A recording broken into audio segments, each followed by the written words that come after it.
Well, we are definitely going to talk a lot about Alabama today, but first, USA, USA, USA.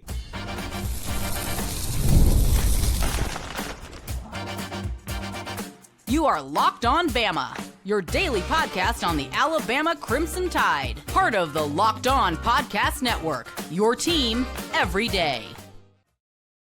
Hey, everybody. Welcome back into Locked On Bama, AHSA Radio Network's Luke Robinson. That's me. Alabama internet legend Jimmy Stein. That's him.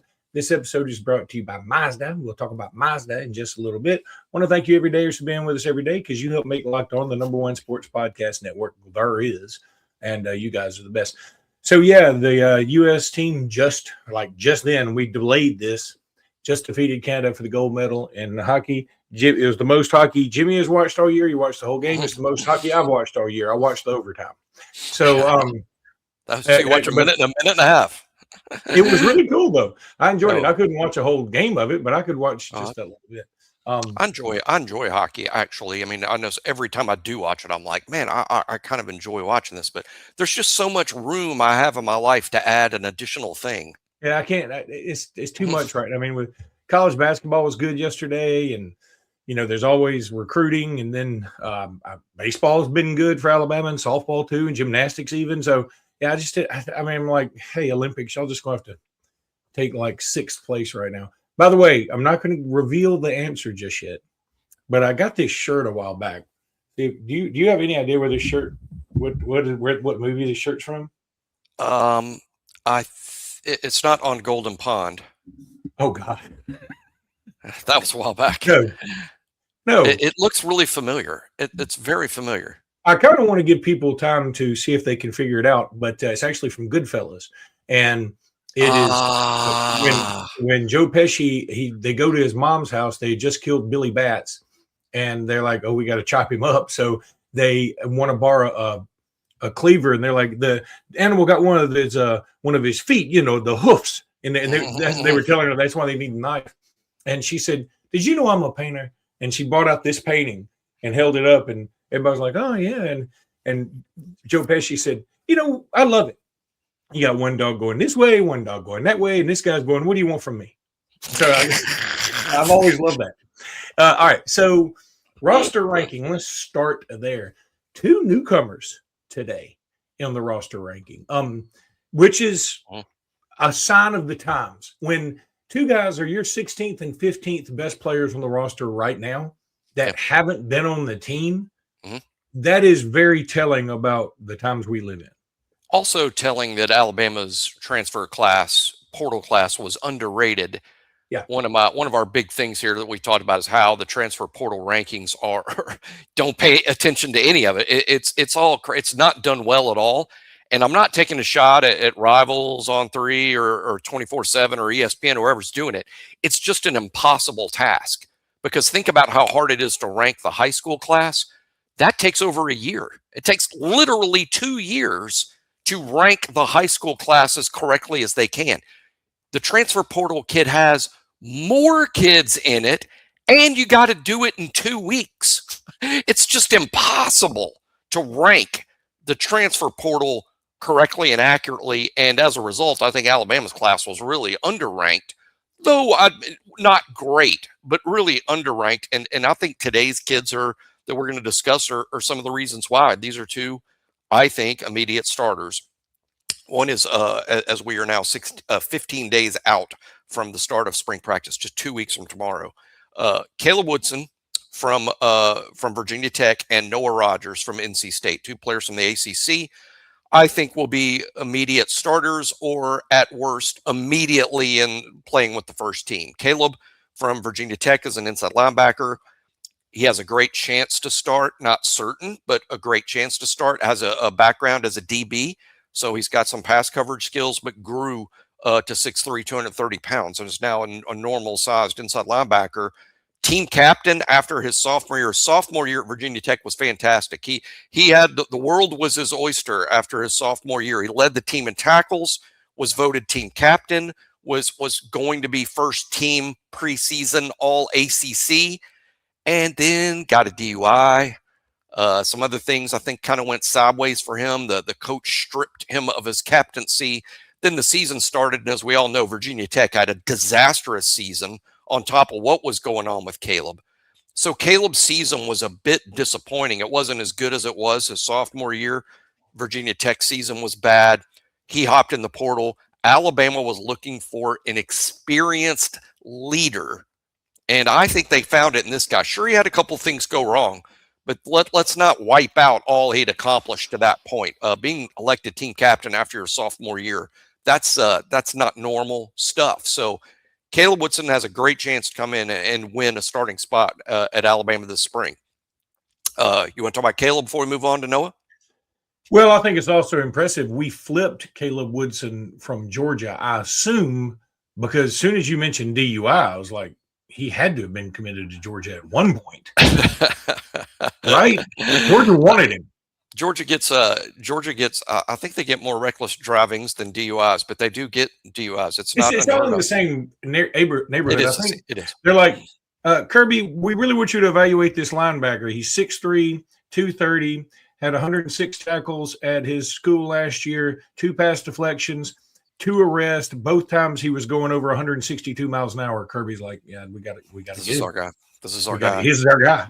So, it is amazing. There's got to be a reason for that. Why is that? What is going on? I can't explain why Georgia has a culture of race. I mean, I think these kids are all racing. I mean, I guess it just started on the team, and then all these other guys on the team get into it, I guess. I don't think they're recruiting them this way. I think it's just a culture of it on the team, and Kirby has not been able to root it out of them. And it's crazy considering they've had literally a fatality as a result of some of the stuff going on over there. And it's crazy to me that it's not stopped. But obviously Kirby came from Nick Saban. It's not like Kirby's okay with this. He just can't stamp it out. It's kind of crazy.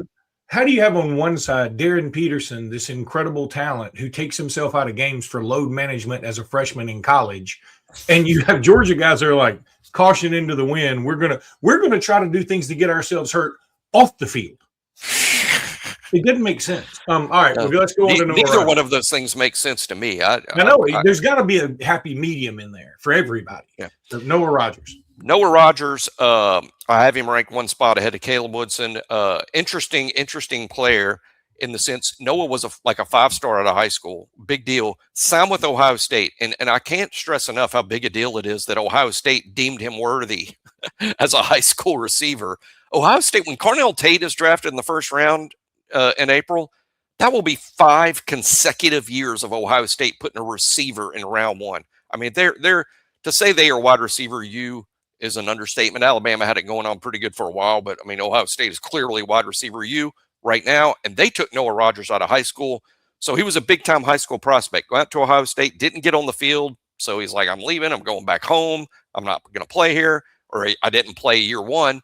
Goes to NC State, where he has been a significant receiver. He has not been admittedly their number 1 receiver or even their really number 2 receiver, but he has been a part of their first-team rotation since the time he got there. He's caught about 800 yards worth of balls. As a matter of fact, I was comparing him the other day. Somebody was talking about how good Isaiah Horton is. Mm-hmm. Noah Rogers has caught just as many balls for just as many yards as Isaiah Horton did before Horton got to Alabama. So in other words, Noah Rogers more productive than Horton, in terms of, so this has been a productive player in the ACC. I think he's got good size. He can run. He's a return guy as well. He can do that. I think he has an excellent chance. As a matter of fact, today, and you can tell from the ranking, I project him right now as Alabama's wide receiver 3. That's how good this kid is. He will be a contributor. Is he Ryan? No. Is he Lottie? No. But will he be in that next group of guys that are vying for the 3rd most catches in the wide receiver room? Yes. I really like Noah Rogers a lot. I find it fascinating that you have him here and above Caleb Woodson, and that gives me hope because I wouldn't really know where to put him. So if you put him there, then, and also the fact that he was even so much as recruited by Ohio State, and it makes me sick to say that because there's an Ohio State fan going, yeah, that's right, we're the best. And I'm like, we're pretty good. We're just trying to give you compliments. Don't let it go to your ego. So anyway, I'm a big Noah Rogers fan. I think you're right too. I think that he could turn out to be better than Isaiah Horton. Well, as productive, a different type player, but as productive, it would not be shocking at all. Again, he was as productive. Put it this way: after he's completed year 3. After 3 years of college football, he was more productive than Horton's been after 3 years of his college football. So he's ahead of Horton in terms of catches for yards. And I hope people understand that, because in the end, it has to all be about production. And by the way, they were both in the ACC. Isaiah Horton was at Miami, and this kid was at NC State. So they're both in the same league playing against the same guys. And Noah Rogers had been more productive. Now, what about this year? Will Noah Rogers as a redshirt junior at Alabama be more productive than Isaiah Horton as a redshirt senior at A&M? I don't know. I'd probably lean towards Horton just because of the age thing. But I wouldn't be surprised if it was Rogers. I'm Clea Butler, host of Locked On Women's Basketball, and this is Mazda's Women's Basketball Snapshot, celebrating the work no highlight reel can ever capture. It was a heavyweight showdown between number 3 South Carolina and number 7 LSU, and the Gamecocks rose to the occasion. South Carolina secured a hard-fought 79-72 victory to stay atop the SEC standings, using a balanced offensive attack to outlast the Tigers. Tessa Johnson led the way with 21 points, while Raven Johnson added 19. Medina Okot dominated the paint with a double-double, finishing with 12 points and 17 rebounds, while Joyce Edwards chipped in 10 points to round out the scoring.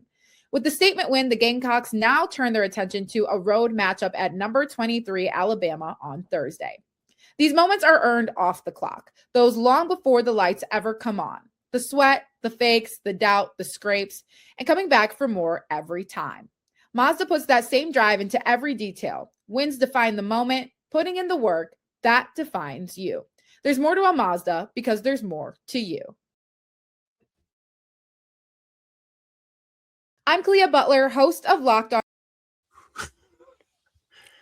Well, it was so good. I wouldn't have minded. Well, it was so good. I thought y'all wanted to hear it twice. I swear.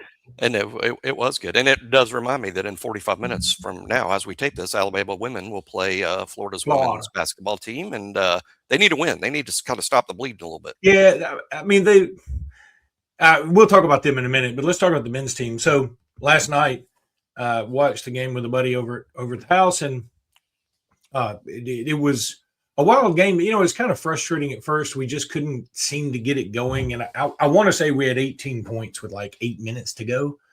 And I looked at him. I told him, I said, we're going to screw around, though. Watch this. And we're going to get close to 100, you know, because that's just how we do. You know, we have these lulls, but when our wave hits, it is a tsunami of points. And, we scored 90 points for the 18th time this year, which leads all Division I. ESPN put that on the crawler. That's a pretty incredible statistic. It's been so long now, I think we don't need to rehash the game, but I'll give you some thoughts that Houston Mallette is becoming that dude. Okay, meaning, no, I don't want him playing all 40 minutes. He is not LeBaron Philon. He is not Aiden Sherrill, or he's not Aiden Holloway. But what he does, when he goes out there, he's going to give you what he's got, and he's going to give you every single ounce of it. He had 2 rebounds back-to-back late in the game that were he had no business getting them. He had no business getting those. And he went out and he got them. And what you got to love is once he got one, it wasn't like he did something stupid with it. He did something like a 6-year guy would do. He got the rebound, wrestled it away from somebody, found a guy in the corner, or, you know, maybe a free throw line extended. And then he looks over at the bench and he sort of flexes and he's like, yeah, you know, let's go. He wasn't even involved in the play for a minute. And that doesn't even make me mad that, like, because I didn't think the ball was going to come right back to him. I was like, that's the kind of spirit this team needs sometimes. And he did another rebound like that a little bit later on, hit some other big plays. He's just going to be the guy. I think I've figured it out with Houston Mallette. He's going to be the guy, number one, that gets called Mullet occasionally for no apparent reason. And he's also going to get you 2 to 4 big plays that may not even show up in the box score. Like the one rebound he got, or I guess you could call it a loose ball, he's jumping out of bounds and called a timeout to save a possession. He's done that in the last few games.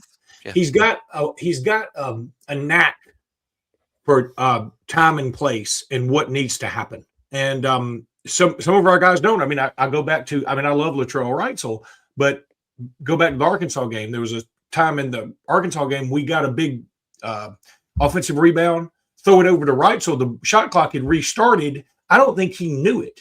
And he sort of took an off-balance three deep, and then Arkansas got it. And I was thinking, man, he just didn't know that the shot clock restarted. That has to be what that was. But Aiden Holloway is making circus shot after circus shot. He's getting a lot tougher. This team, and we did it without LeBaron Philon even breaking double digits, which is the first time he has not done that all year. So big win over LSU. I know LSU stinks. I know they stink, okay? But here's one thing that did bother me. Jaleel Bethea goes out there, and we're trying to work him in the rotation. You can tell, like, we want him. It's not going to be a bunch. We want him to get probably 4 to 8 minutes a game, okay? And in a 40-minute game, that can be a lot of minutes, if you do them right. Well, so the first thing Bethea does is on a breakaway, he misses a layup or he takes a layup he probably shouldn't have taken and ended up missing it. Then on the subsequent play down the court, he goes down, fights for a rebound with an LSU guy, and gets into sort of a tussle that they both get offsetting technicals. And again, it wasn't like the most egregious thing you've seen, but my question was, at that time we're up big. The only thing LSU's done for the year, they can mail it in. They don't really care. The only reason they'll play you hard these last several minutes is if you piss them off and they're like, okay, now I just want to beat you. I just want to beat you. I don't care about the other stuff. And my question would be, why would you let that happen? I don't mind you fighting for the ball, but the extracurricular stuff, and then, the smiling at the camera, wagging your tongue back and forth. I think there's a maturity aspect there that needs to kick in. I think the health of the team was a big thing last night. This obviously it's been the theme of the season is the health of this team, and I thought for Alabama's struggles last night, for them to win in spite of, Philon's got a leg thing that kept him out for a lot of minutes, and when he played, he's grimacing, so he's not 100%. We know that Taylor Bowen's not 100%. Aiden Sherrill, they show him a couple of times. He's got this hunk of ice on his neck in the back. He's clearly got some injury thing going on, and that means Noah Williamson has to play extra minutes because Aiden Sherrill can't go the whole time. I think when you factor all that in, I'm not saying it was remarkable to beat a team that's only won 2 SEC games on the road, but I'm pretty knocked out by the fact that they continue to win despite a ridiculous litany of injuries. I keep thinking, man, when this team gets healthy, they're going to be something. I still think that's the case. I just don't know. I'm about ready to accept the fact that they're just not going to be healthy this year, that this is a burden that they're going to carry all the way through March. But they were still able to win. And I thought Aiden Holloway was clearly the player of the game and was sort of won largely because, and Holloway had been hurt. I think now clearly Holloway's wrist is behind him. Because he just makes, like Luke said, circus shot after circus shot. His 3-point shot looks great. His free throws look. His wrist. I think he's beyond that now. So another good win for Alabama, who's striving to finish, I think, second. I just want to. I'm pretty much conceding the SEC to Florida, who I think Florida's just really, really good. I'm probably going to pick Florida to make the Final Four, which is hard this year because of Duke, Arizona, Michigan, Houston. A lot of really good teams out there. I'm still probably going to have Florida in my Final Four. But I think Alabama finishing second in the SEC would be remarkable after back-to-back Elite Eights and then come back in the next year and finish second in what I still think is the best conference. I know some people will argue against that, but I think top to bottom, the SEC is really strong. 11 teams currently projected to make the NCAA tournament. Yeah, I think Florida's a shoe-in to win the title, meaning the SEC title. at Texas, Arkansas at home, Mississippi State home, and at Kentucky. I mean, okay, it's not the easiest one we've seen, but it ain't difficult. For them. Yeah, for them. That would if look it were tough. us, we'd be like, oh, we're sweating out all of them. Yeah. South Carolina looks hard, but no, for Florida, I don't know. I mean, I like their chances on neutral floor against anyone, but on the road, there could be a couple of tough tests for them in there. But hey, finishing second would be a big deal. And you got Tennessee's good. Tennessee's not done. Arkansas is good. Arkansas bounced back with a win. So we'll see how it goes. I'm excited. What? Just 4 games left? Is that right? Just 4 games left. 4 games left, and then the postseason. I hate that because then there's no basketball nor football for a while. I mean, and it just spring practice. Spring practice is football to me, and then I'm like you, but spring practice is to me what NFL preseason is to me. Like I get so geeked up, I can't wait for it, and then I watch that first NFL preseason. I'm like, holy God, please make it stop. I like spring practice because it is different, but it's still us versus us. I mean, the whole anyway doesn't matter. I mean, I'm gonna be excited about spring practice anyway. So we better get to a break because I do want to talk about a few miscellaneous odds and ends. Odds and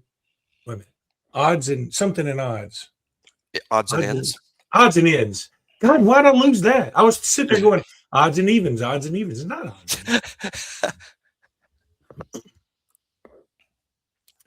How about a little Indeed? Y'all know I love Indeed.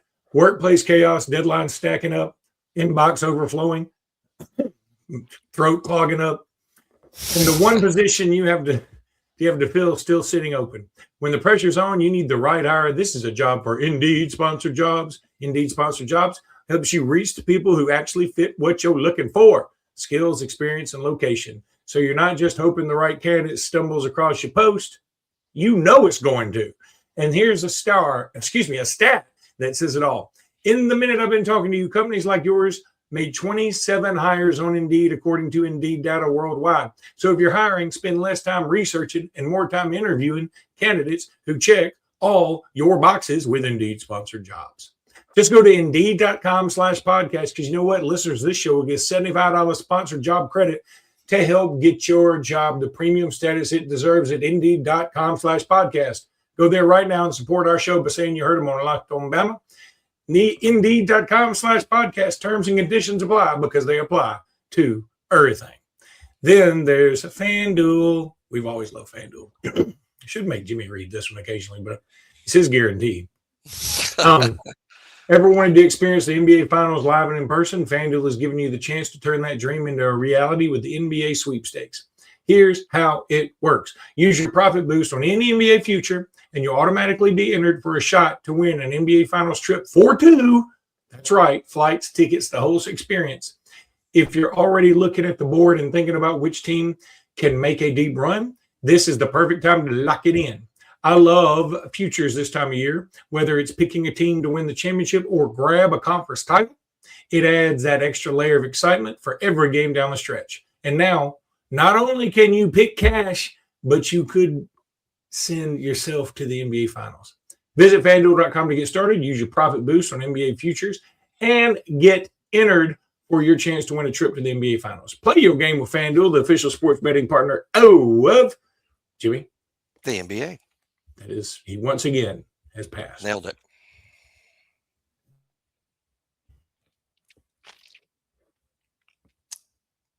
Hey, somehow muted right out of the break. I don't know how you did that. I think that was an accident. It was, and that was an accident. There's a guy in the comments that's like, Days without a loop mute, and he's got up to like 7 and plus a bonus show. He's like, this is a record, and I just he jinxed me. It's like, this guy's a 98%. Most of the time you do it purposefully and then forget to turn it off. This time I think you just sort of breezed against it. I did. It was a different type of mute there.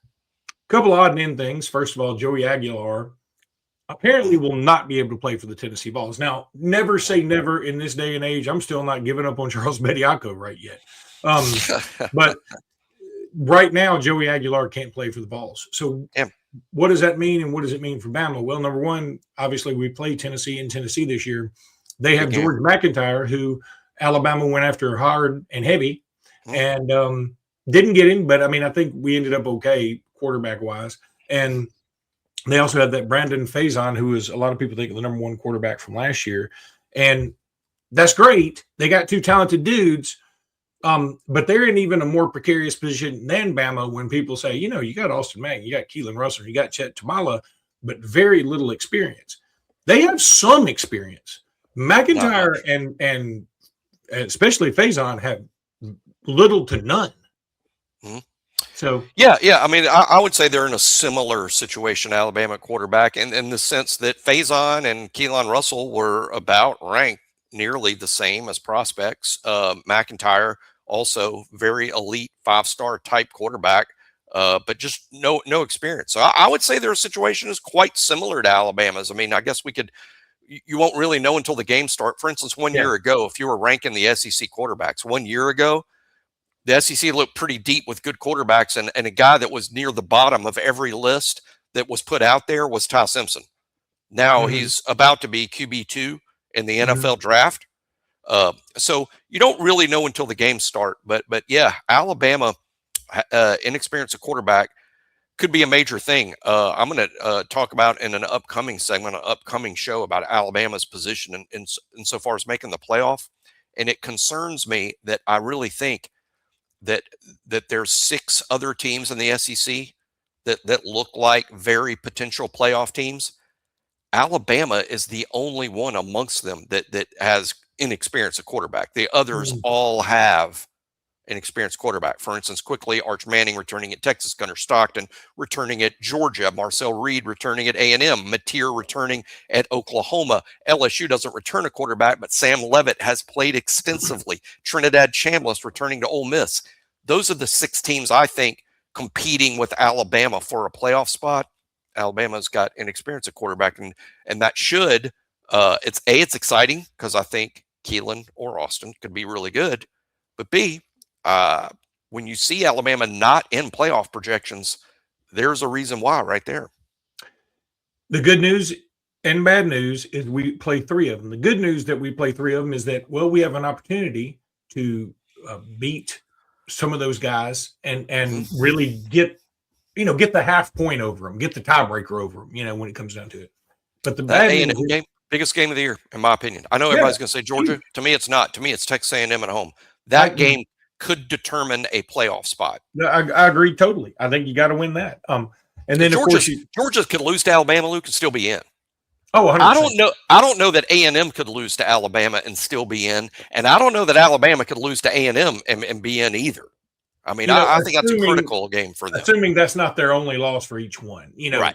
And that's a fair assumption. And that doesn't feel likely. I mean, A&M's obviously got to play Texas, and Georgia's got to play, Georgia's actually got a pretty tough SEC schedule, really. But I'm just saying, Alabama and A&M could be fighting for a spot. I don't know that Alabama and Georgia are. So Alabama women go on the road gymnastics-wise. Again, I don't know that there's a men's team, but I don't know why I keep saying Alabama women gymnastics.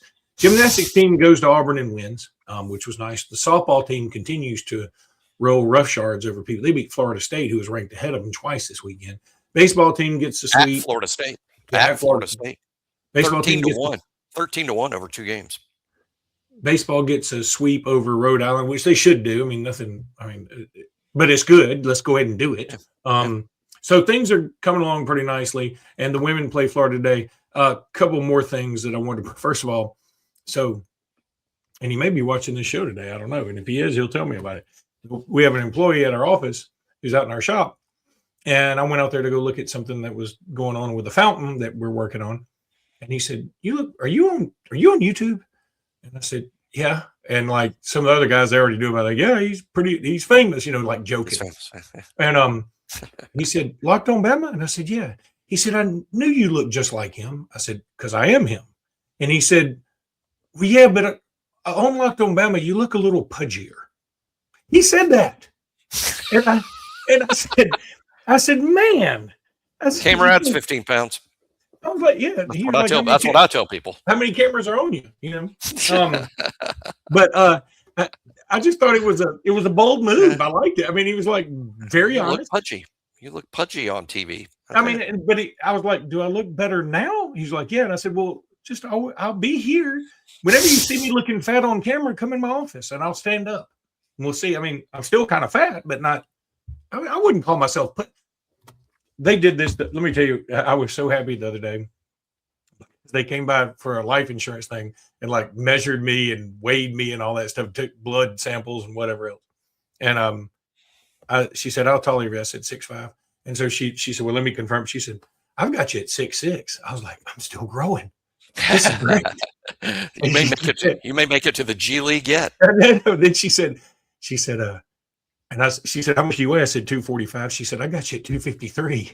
I said, "Oh God, no." I said, "That extra inch, that's a dense inch." Bought you 8 pounds along with it. Yeah, we're pretty famous. I was in Publix in Fairhope and with the wife, and we're in Publix, and the overhead speaker said very clearly over the overhead speaker, "Jimmy, please come up front. Jimmy, please come up front." That's what it said. So I said to my wife, I said, "You know, that might be about me. I'm pretty famous now." And she didn't say anything. She just gave me this. She gave me this look. She gave me this look that had a whole lot of words with the look, but she didn't say any words. She just gave me this look and just went on about shopping. Please, yeah, I thought you were going to say it really was for you. No, it was not. I assume that they have a manager named Jimmy, but no, it was not about me. If he had said, "Jimmy, I have a guarantee up front for you." All right. So the other thing I wanted to mention, and this, I mean, I hate to end on a sad note. I'll try and find something better. Rondale Moore. You remember Rondale Moore? I do very well, from Purdue. Excellent player. And then he got drafted by Cardinals. He's with the Vikings. He apparently died from a self-inflicted gunshot wound yesterday, I think, or 2 days ago. And he's only 25. He dealt with some injuries, I think, that kept him out. When I see things like that, I know a lot of people are going to immediately go, CTE stuff. I don't know if any of that had to contribute or not. I don't know. It is very, very sad because Rondale Moore is one of those guys, more obscure guys, right? Like everybody knows, a Tommy Frazier play, or everybody knows a Randy Moss play, or, things like that. Maybe a Marcus Mariota from, somebody a little more random that not necessarily associated with your team. But I remember exactly where I was when Rondale Moore ran all over Ohio State. Purdue was in all black. And Ohio State, for all their 5 stars, they could not do anything with him at all. I was actually at a friend of mine's bar who's shut down at COVID later on, but that's neither here nor there. And I remember being there and I kept having to walk out because it had 2 kind of separate room things. And going in there and watching the game, I was like, "Why are you?" I was like, "I can't miss this Ohio State game. This is the Rondale Moore show," and I didn't know who he was 10 minutes ago. So, and I'll never forget him for that. So I appreciate his time on the football field and what he gave to us there. And it's really a sad situation. But all right, Jimmy, say something happy so I can. I didn't mean to talk about him and then something else. While we're on the air, softball was losing to Dartmouth, but they have come back to take a lead in the 5th inning, 3-2. And I think that's a situation because it's Dartmouth. I think a situation where Alabama's had so much success, something was bound to go a little wrong. You can't just run roughshod over everybody. Dartmouth had like a 2-1 lead going into the 5th inning, but Alabama's now got a lead, and I feel comfortable that they'll win this and remain undefeated. Amazing start to their season. Something like 13-0, 14-0. We just had another first in this podcast. You want to know what it is? What's that? We both used the term roughshod. We did. Oh, yeah. I like it. We're going to keep that word. Yeah, I think we'll keep that one. I hope we say it a lot during the upcoming football season this fall, but not in a negative way. Because Indiana kind of ran roughshod over us. They certainly did. There I am, not ending the show on a good note. But yeah. Well, I'll end it on a kind of funny note. I had a friend of mine. He said, "I've been dating this broad." And I said, "Broad?" He said, "Yeah, He said, "I've been dating this broad." And he said, I was like, "Do people still say that?" He goes, "I don't think they do." He said, "But you know what? I'm kind of on a mission to bring some 70s words back." And he said, "I want broad back in our vernacular." And I'm like, I don't know that people are going to dig that. Yeah, my wife's not going to give me a good look over that one either. All right, that's going to do it for today's pod. We'll be back tomorrow with more. Until then, roll tide, everybody. Roll tide.